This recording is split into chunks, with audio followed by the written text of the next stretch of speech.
გამარჯობა, უყურებთ ქრონიკას 11 საათზე. მე ქეთი ლაცაბიძე ვარ. პროკურატურის მიერ დაყადაღებულია კონკრეტული ფონდების საბანკო ანგარიშები, შეფასებები ქრონიკაში. ნარკოპოლიტიკა მკაცრდება, საკანონმდებლო ცვლილებებს პლენარულ სხდომაზე პირველი მოსმენით განიხილავენ.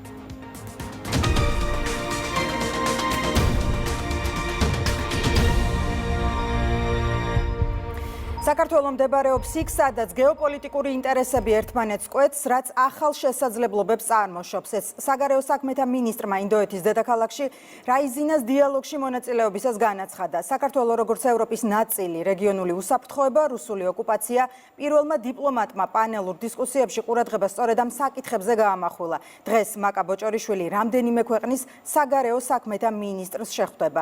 ნინო არღულიანი გვერდება ნიუ-დელიდან.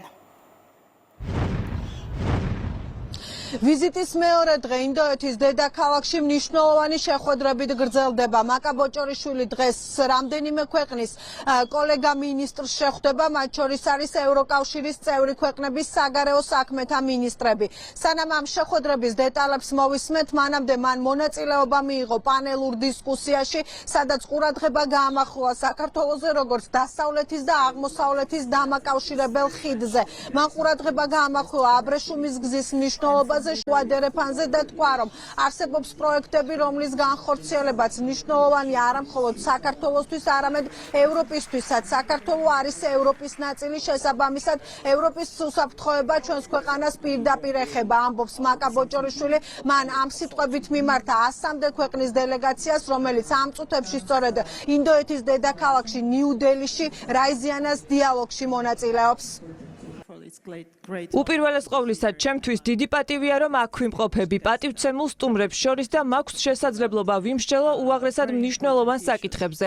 მართლაც საქართველოს შეიძლება ძალიან პატარა ქვეყანაა გეოპოლიტიკური პროცესების განსაზღვრისთვის, მაგრამ ის მდებარეობს იქ, სადაც გეოპოლიტიკური ინტერესები ერთმანეთს კვეთს, რაც ახალ შესაძლებლობებს წარმოშობს.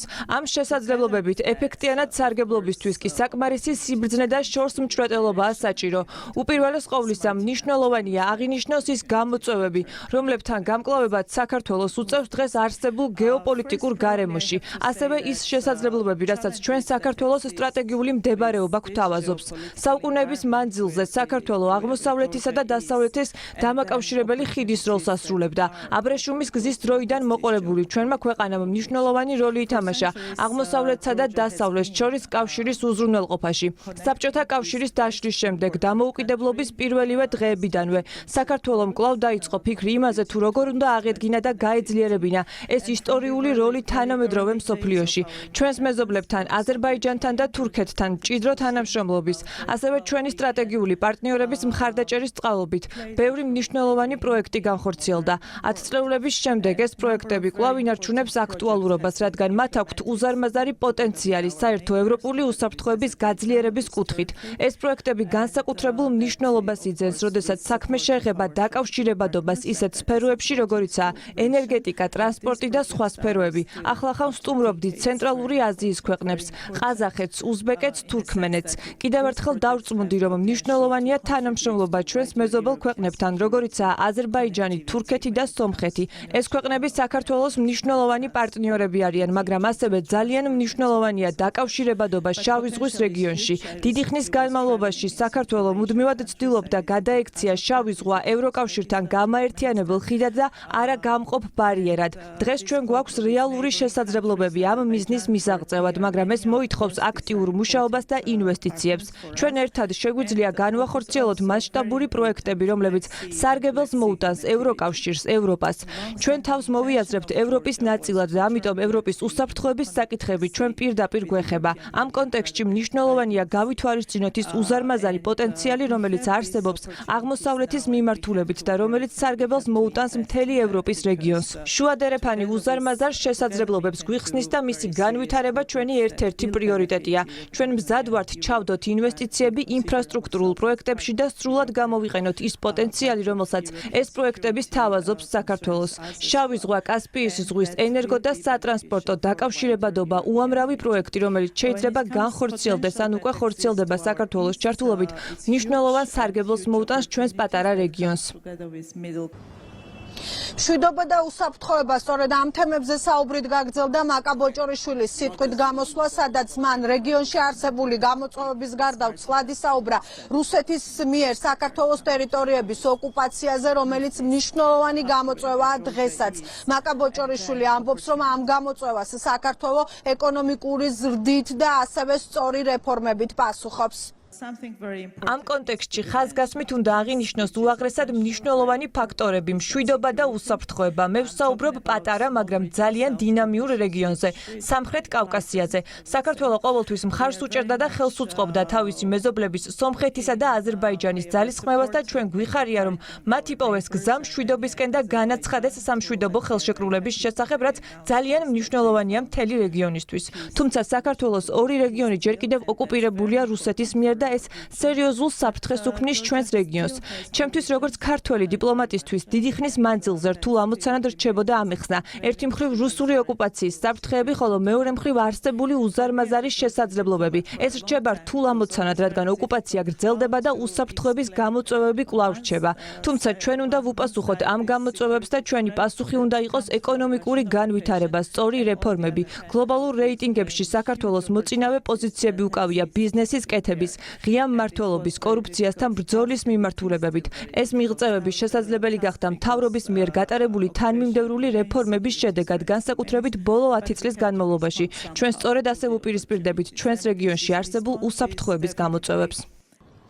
ათეულობით ქვეყნის ოფიციალური დელეგაცია და 20-ზე მეტი ქვეყნის საგარეო საქმეთა მინისტრი ამ დროისთვის სწორედ ინდოეთის დედაქალაქში იმყოფება, მათ შორის ინდოეთშია დელეგაცია ამერიკის შეერთებული შტატებიდან, ამერიკის შეერთებული შტატების ეროვნული დაზვერვის დირექტორი იმყოფება ნიუ-დელიში, რომელთანაც გუშინ მოკლე კომუნიკაცია ჰქონდა საქართველოს საგარეო საქმეთა მინისტრს მაკა ბოჭორიშვილს. ეს ნინო არღულიანი იყო. პროკურატურის მიერ კონკრეტული ფონდების დაყადაღებას პარლამენტის თავმჯდომარის მოადგილე ეხმიანება ნინო წილოსანი სოციალურ ქსელში წერს, რომ კეთილშობილური მიზნის საფარქვეშ რევოლუციური პროცესების და გადატრიალების დაფინანსება იმალებოდა. ნანუკა ჟორჟოლიანის იაფასიანი ვიდეოების მიღმა, როგორც ვხედავთ, რევოლუციური პროცესების და გადატრიალების დაფინანსება იმალებოდა. მისი ეს და სხვა დანაშაულებრივი ფონდები კეთილშობილური მიზნის საფარქვეშ იმ აგრესორებს აფინანსებდნენ, რომლებმაც აქციების დროს პარლამენტი გადაწვეს, პოლიციელები დააზიანეს, ქვეყანაში ქაოსის ცეცხლი დაანთეს და სხვა და სხვა. უფრო ფართოდ რომ შევხედოთ, რევოლუციას აორგანიზებდნენ. ამ რევოლუციის ორგანიზატორებზე კი ვიტყოდი, რომ კლასიკური სცენარით აგენტებად მაღალი ინტელექტის მქონე ადამიანებს ირჩევდნენ, თუმცა საქართველოს შემთხვევაში ფაქტია შეცვალეს ტაქტიკა. 2024 წლის მეოთხე კვარტალში საშუალო თვიური ნომინალური ხელფასი გასული წლის შესაბამის პერიოდთან შედარებით 8.5%-ით გაიზარდა და 2217 ლარი შეადგინა. მონაცემებს სტატისტიკის ეროვნული სამსახური აქვეყნებს. საქსტატის ცნობით, შედარებით მაღალი ხელფასი ინფორმაციისა და კომუნიკაციის, საფინანსო და სადაზღვეო საქმიანობასა და მშენებლობაში დაფიქსირდა.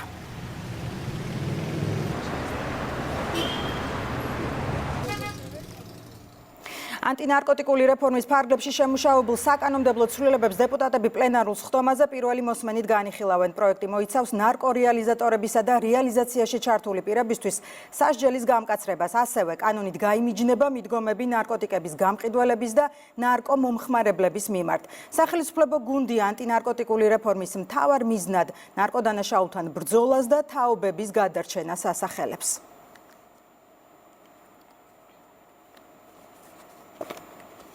პარლამენტში იმსჯელებენ უცხოური აგენტების რეგისტრაციის აქტზე. ამერიკული ფარა ზუსტი ასლი საქართველოში მოქმედ გამჭვირვალობის შესახებ კანონთან შედარებით მკაცრ რეგულაციებს ითვალისწინებს. ეხება არა მხოლოდ იურიდიულ, არამედ ფიზიკურ პირებს და სისხლის სამართლებრივ პასუხისმგებლობას მოიცავს. მმართველი გუნდისთვის ამერიკული ფარა გამჭვირვალობის უზრუნველყოფისა და გარე გავლენების პრევენციისთვის საუკეთესო მექანიზმია.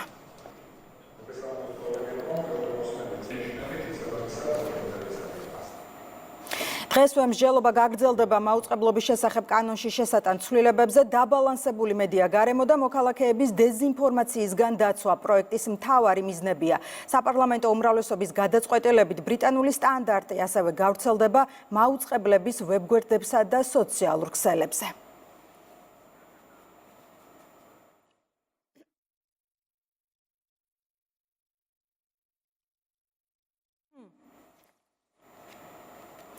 ჩეხეთის პარლამენტის კომიტეტის რეზოლუციაზე ჩეხეთის საელჩო პასუხისმგებლობას იცილებს. ქრონიკის კითხვის საპასუხოდ, რომელიც საქართველოს შიდა საქმეებში ჩარევას ეხებოდა, საელჩომ ჩეხეთის რესპუბლიკის სენატის პრესსამსახურთან გადაგვა მისამართა და ქვეყნის მმართველობის მოდელი განგვიმარტა. საუბარია რეზოლუციაზე, რომელიც ეხება საქართველოში ახალ საპარლამენტო არჩევნების ჩატარებას და სანქციებს. ჩეხეთის რესპუბლიკა არის საპარლამენტო დემოკრატია, სადაც ძალაუფლება დაყოფილია საკანონმდებლო. ჩეხეთის პარლამენტი, აღმასრულებელ ჩეხეთის მთავრობა და ჩეხეთის რესპუბლიკის პრეზიდენტი და სასამართლო შტოებად. საელჩო არის აღმასრულებელი ხელისუფლების წარმომადგენელი და არ არის უფლებამოსილი. კომენტარი გააკეთოს ჩეხეთის პარლამენტის საქმიანობაზე, რომელიც შედგება ორი პალატისგან: ქვედა პალატა, დეპუტატების პალატა და სენატის ზედა პალატა. გთხოვთ მიმართოთ პირდაპირ ჩეხეთის რესპუბლიკის სენატის პრესსამსახურს.